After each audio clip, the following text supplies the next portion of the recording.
As we are drawing near to another year end, all of us are waiting with a lot of excitement and hope to welcome the new year.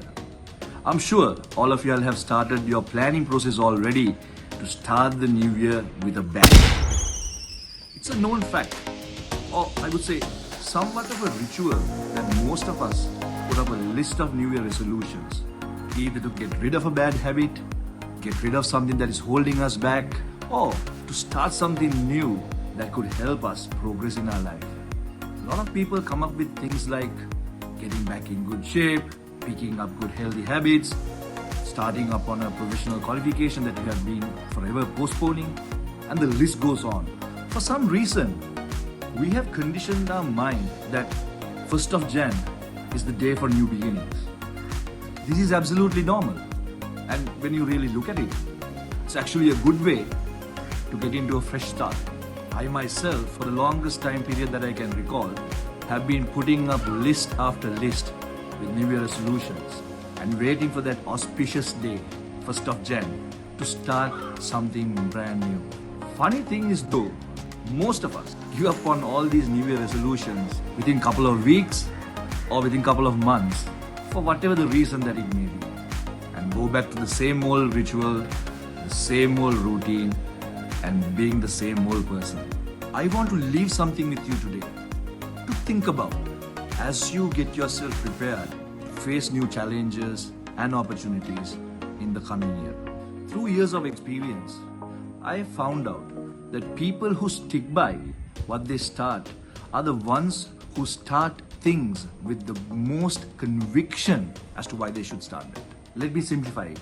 If you start something with utmost conviction why you should start it, the chances are that you will hold on to that particular change that you made until you be successful with it.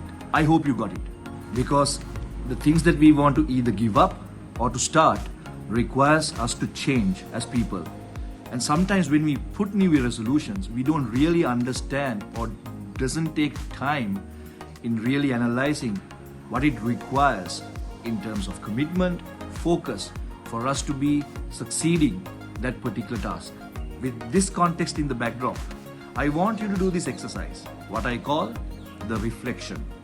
Take some time off and look back and reflect as to how the year that passed by has helped you in progressing in the following areas: personal life and relationships, career life, or even in business, your spiritual life.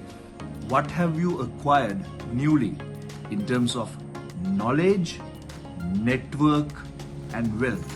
What have you learned through each difficult moment, situation that you have been in?